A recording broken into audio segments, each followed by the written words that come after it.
What is going on, everybody? So tonight I'm going to be doing an endurance flight test with the Bell 206 from our Sierra, running a 1200 mAh battery pack. I'm actually going to do two.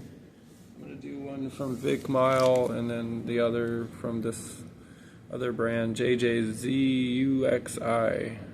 Oh, not sure if I can pronounce that. So with this, I just added the JST. Whoop, camera's not picking up any of this. Let's aim that up a little bit. So we got the JST coming out where the optical flow is, because I don't use that anyway.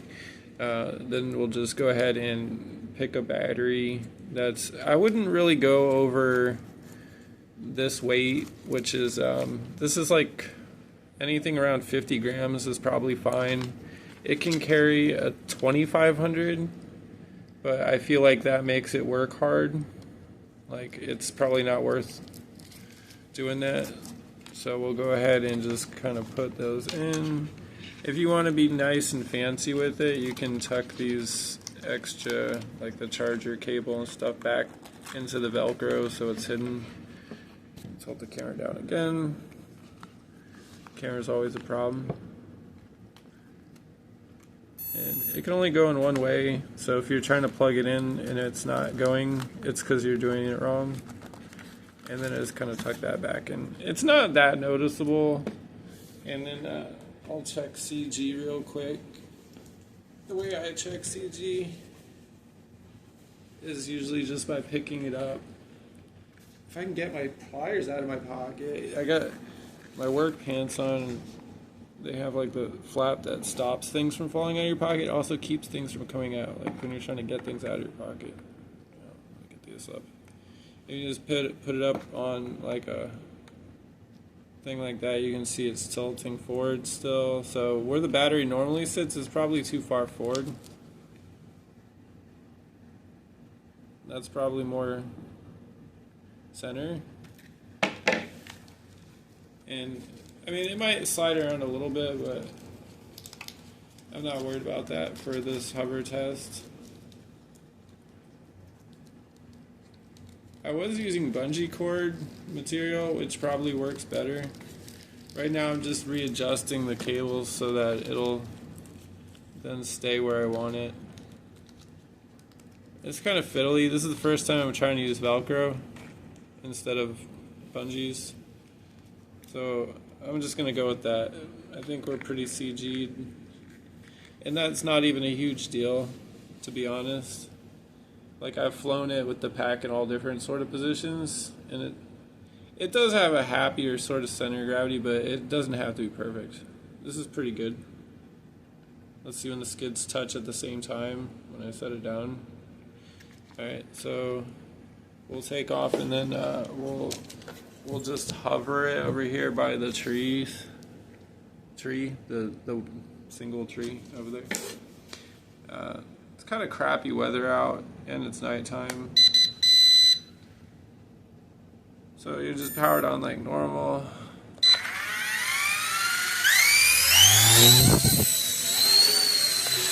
And then you crash immediately? What the heck? I came off the table bad. I should have gone into a hover first, because it's okay, these things are tough. Because when you come off the table, we lost control of something. Don't tell me I broke it.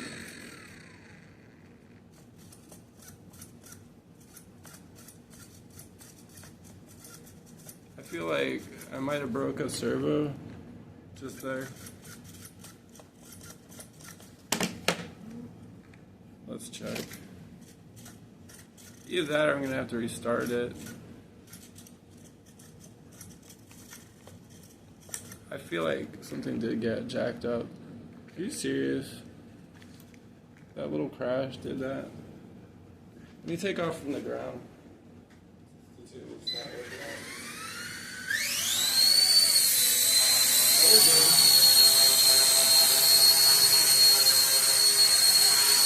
I'm just gonna try to hover it.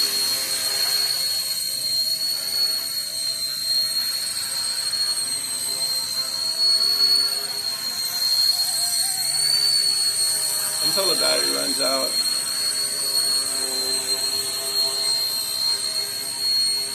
I feel like the battery went forward. It sure did. So my CG is like leaning forward heavy. I'm gonna try to fix that.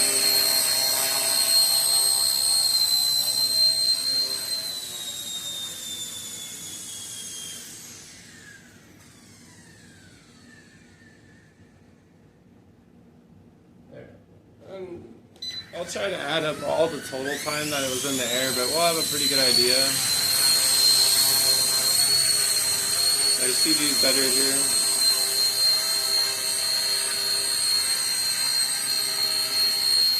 And there's no optical flow, so I have to manually hover it, which is fine. We'll try to trim it if we can.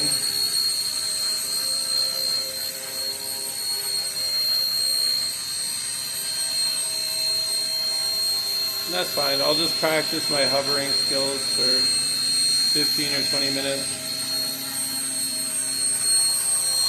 It's actually easier to hover outside because indoors there's a lot of like rotor wash that keeps it trying to move around.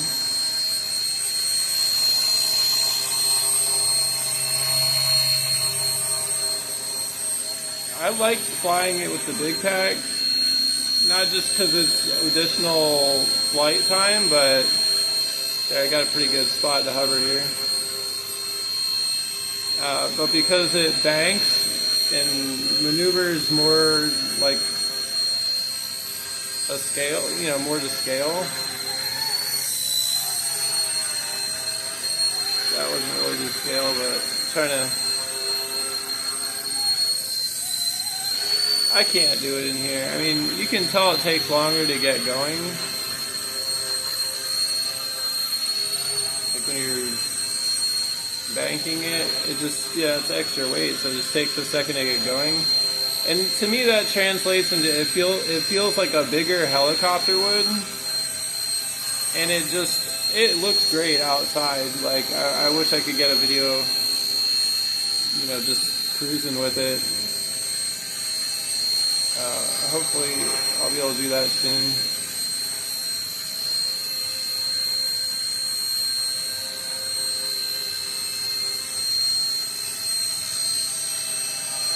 We'll look for the timestamp when I took off and stuff, and then we'll just try to add that couple of seconds that it crashed and stuff.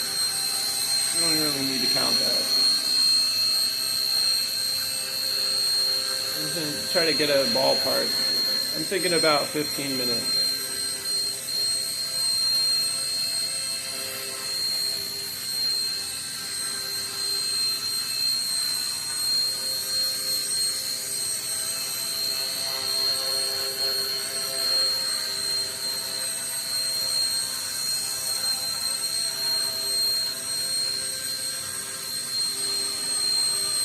Trying to find a sweet spot in the room where I can just kind of hold a position without moving the controls constantly. I don't think I'm going to get that.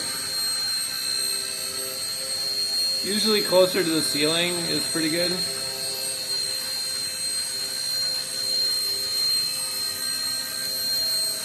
I'm going to try to adjust the camera without crashing.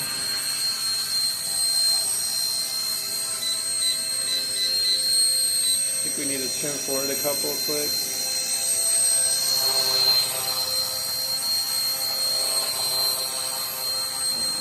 Trim back. Trim side. Woo! Adjust collective. Let's see if I can. Whoa! Let's see if I can get this on the table.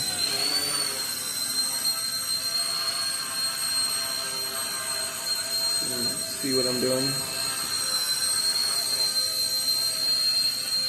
I'm trying to look at the camera without, like, as soon as I look at the camera, it's bad. It's a bad day. So try to check the camera. Maybe I could fly from, no, there's too much latency there. I don't like that. Go back. Come back. Maybe I should just change the camera angle to a really wide one. Let's do that. I'm going to try to move with the camera to the kitchen.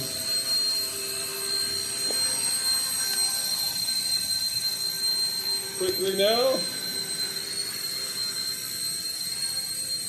Yeah, I think this is probably a better viewing angle for everybody. It's not as close up, but I don't feel as claustrophobic either. I can kind of move it around if I need to.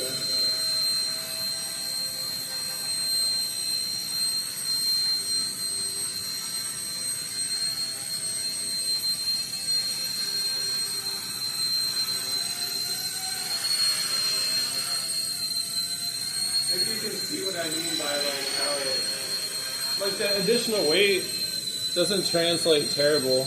I mean, it's super quick. Like, I gotta be careful indoors because it'll definitely pick up speed just as quick as ever. What you want to do if you're leaning in like that, you're just gonna give it a little more collective when you take off forward.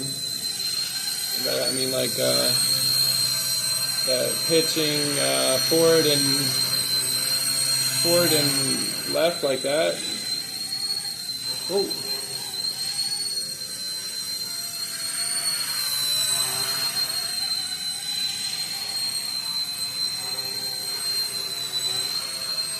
But it's still maneuverable with the heavier pack on it. We only added 23 grams. And now I'm doing a lot more than hovering with it, so that extra maneuvering would, well, like I got earlier, I got 14 minutes, and I was just beating on it like normal, pretty much flying like that continually, just being aggressive with it. I was outdoors, so I was able to stretch its legs out.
Practice landing. Thinking of the practice landing. I mean, that's the hard part, right?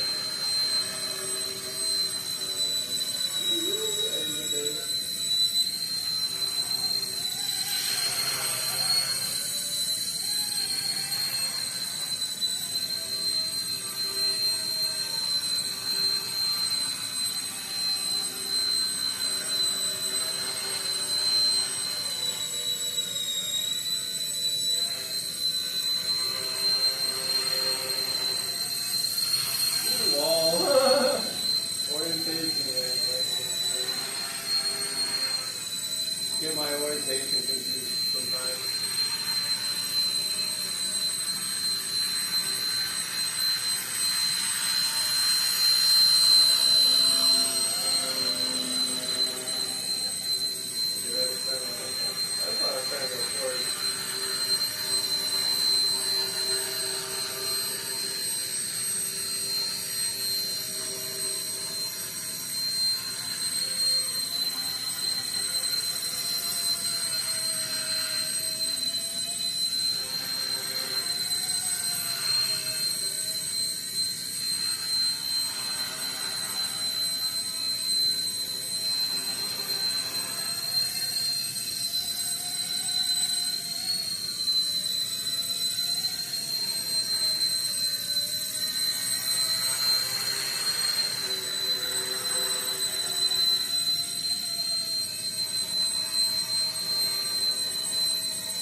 when I come off the table, I'm not going to touch the collective. It's just gonna go down to that new spot where the collective is. Because my collective just stays where I leave it. I took the spring out and put some like cotton in there, so it just stays where you put it. So I'm gonna add a little more collective. We're gonna come over the table and lower collective at the same time because it'll shoot up.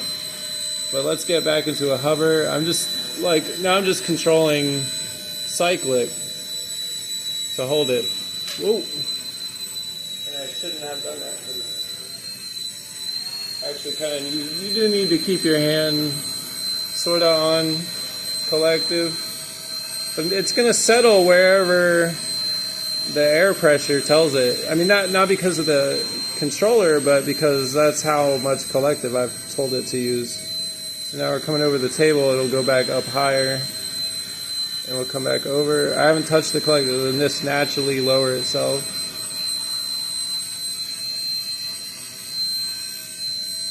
And we'll come back over the table, and it's going to come back up higher. So if we bring the collective to just, like if I know how much collective it'll take to keep it to hover, like just this high, then I can just put the remote there, and it'll stay in that. The ground effect's terrible, unless you're moving. You're going to want to stay up higher. A little bit higher than ground effect. Let's come over the table again, and that's going to put us up by about midway to the ceiling. Oh, there goes my beep for the battery. I'm going to let it just run out. I'm going to let it park itself. So we'll see how much time that gets. Because I feel like we'd get a few extra minutes, being that it's a bigger pack. We'd get a few extra minutes of reserve also.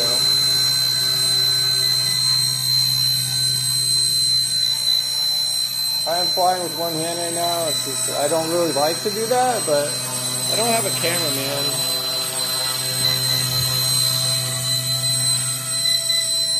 I'll try to.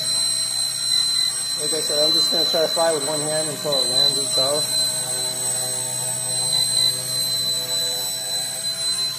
And then we'll see. We're at 19 minutes. I know we started at around 3 minutes.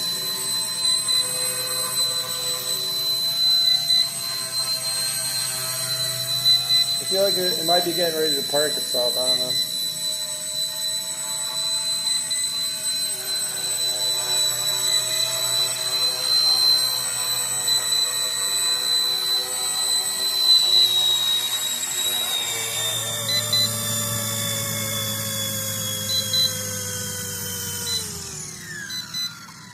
There we go, we're at 19:57.